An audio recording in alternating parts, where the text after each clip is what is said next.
selamat pagi, salam sehat berlimpah rezeki. Saya adalah Reza Anggara, seorang life transformational coach. Pada kesempatan kali ini, saya ingin sharing sesuatu kepada Anda. Nah, dulu ketika saya SMP dan SMA, saya tanya kepada diri saya sendiri. Saya mencari tahu apa sebenarnya yang membuat seorang bisa kaya dan sukses. Apakah Anda tahu jawabannya? Ya, mungkin beberapa di antara bilang yang membuat seseorang itu kaya dan sukses adalah kerja kerasnya. Oke, jawaban yang sangat bagus. Pertanyaan saya adalah, jika kerja keras menentukan kesuksesan dan kaya seseorang, bukankah seharusnya kuli bangunan menepati deretan orang terkaya di dunia ataupun di Indonesia? Tapi mengapa nyatanya tidak? Lalu ada orang lain yang menjawab, yang membuat seseorang itu kaya dan sukses adalah karena kepintarannya, karena gelarnya, karena sekolahnya yang sangat tinggi. Yes, jika itu membuat seseorang menjadi kaya, bukankah seharusnya para dosen dan para profesor menempati deretan orang terkaya di seluruh dunia dan di Indonesia? Lalu ada lagi yang menjawab, orang bisa sukses dan kaya karena kerjanya paling panjang di antara orang yang lain. Baiklah, kalau begitu, bukankah seharusnya yang paling kaya adalah warung kopi 24 jam? Tapi mengapa omsetnya kalah dengan restoran fast food yang bukanya hanya sekitar 8 jam? So, apa yang membuat seseorang itu kaya?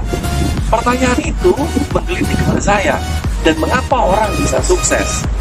Jika Anda tahu contohnya, mungkin beberapa di antara Anda tahu filmnya Ateng dan Iska. Ada sebuah cerita, Ateng dan Iska. Nah, Ateng di tangan kanannya megang sebuah tahu, di tangan kirinya megang cabai. Nah, apa yang dilakukan pada saat itu? Dan apa yang terjadi? Suatu ketika, Ateng makan cabainya dari tangan kirinya. Grup, dimakan cabainya. Pedasnya udah masuk. Tapi ternyata ketika dia ingin makan tahunya, ambil dengan tangan kanannya, tahunya mau dimakan, nggak sampai masuk ke mulutnya, udah lepas, kesenggol sama temennya. So, artinya apa Bapak Ibu? Itu yang namanya nggak rezeki. Sedekat apapun sesuatu hal yang Anda inginkan, jika Tuhan tidak menakdirkan rezeki itu untuk Anda, kita nggak bakalan dapat Bapak Ibu. Dan seberapa keras pun Anda bekerja, kalau itu bukan rezeki untuk Anda, kita tidak akan pernah mendapatkan hal apapun. Jadi yang paling penting adalah, jika Anda ingin sukses, dan Anda ingin kaya, dan Anda ingin menarik banyak rezeki, Anda perlu meningkatkan plafon rezeki Anda. Nah, bagaimana caranya meningkatkan plafon rezekinya? Simak video saya selanjutnya. Dan ngomong-ngomong, kalau misalkan Anda belum mendownload ebook saya yang berjudul Rahasia Asyiknya Dikejar Rezeki, saya akan memberikan kepada Anda linknya sebentar lagi. Salam sehat berlimpah rezeki. Izinkan saya bertanya kepada Anda. Yang pertama adalah, saya yakin beberapa di antara Anda pasti menginginkan income yang terus meningkat. Dan yang kedua, saya yakin beberapa di antara Anda pasti menginginkan omset yang meledak, apapun usaha atau bisnis Anda. Dan yang ketiga, jika Anda punya hutang di luar sana, pasti saya yakin Anda menginginkan hutang Anda segera lunas. Ada begitu banyak pertanyaan masuk melalui chat pribadi saya. Pertanyaannya adalah, bagaimana cara meningkatkan itu semua? Saya akan kasih sebuah tips sederhana. Tips yang pertama adalah, jelas Anda perlu melakukan action. Karena sepintar apapun Anda, sehebat apapun Anda, begitu banyak pengetahuan yang Anda miliki, kalau Anda tidak action, Anda tidak akan mendapatkan hasil. Karena B kali do sama dengan have. Kalau Anda B-nya besar, do-nya tidak ada, Anda tidak akan mendapatkan hasilnya. Itu yang pertama. Dan yang kedua adalah, bagaimana caranya kita meningkatkan income? Ya jelas, apa yang perlu Anda lakukan? Anda perlu belajar begitu banyak hal, sehingga Anda bisa memiliki kompetensi yang begitu banyak hal. Belajar sesuatu hal yang baru.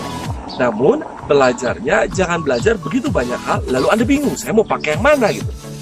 Yang perlu Anda lakukan adalah pelajari satu teknik, pelajari suatu skills, lalu Anda dalamin dan menjadi ahli di bidang itu. Seperti Bruce Lee mengatakan, saya tidak takut dengan orang yang memiliki 1000 jurus, tapi hanya melatih 1 kali. Saya lebih takut ketemu orang yang melatih 1 jurus, tapi 1000 kali. So, buat diri Anda ahli melakukan itu. Dan yang ketiga, yang perlu Anda lakukan adalah ikuti jejak orang sukses. Kenapa? Karena ketika kita mengikuti jejak orang sukses, ketika kita belajar kepada orang sukses, kita belajar bahwa mereka orang sukses pun pasti pernah mengalami tantangan, hambatan, ataupun kegagalan di dalam hidupnya mereka sebelum mereka mencapai kesuksesan. Nah, kita belajar dari sana. Supaya apa? Supaya kita tidak mengalami hal yang sama. Jadi, itulah yang perlu Anda lakukan jika Anda ingin meningkatkan income Anda. Masalah selanjutnya yang muncul adalah mungkin beberapa di antara Anda ada yang sudah bekerja keras, mengikuti sebuah sistem, dan mengikuti jejak langkah orang sukses. Namun, hasilnya belum berhasil. Mengapa hal bisa begitu? Nah, saya akan memberitahukan Anda pada video selanjutnya. So, jika Anda ingin tahu jawabannya, sampai ketemu di video selanjutnya. Saya Reza Anggara, salam sehat, berlimpah rezeki.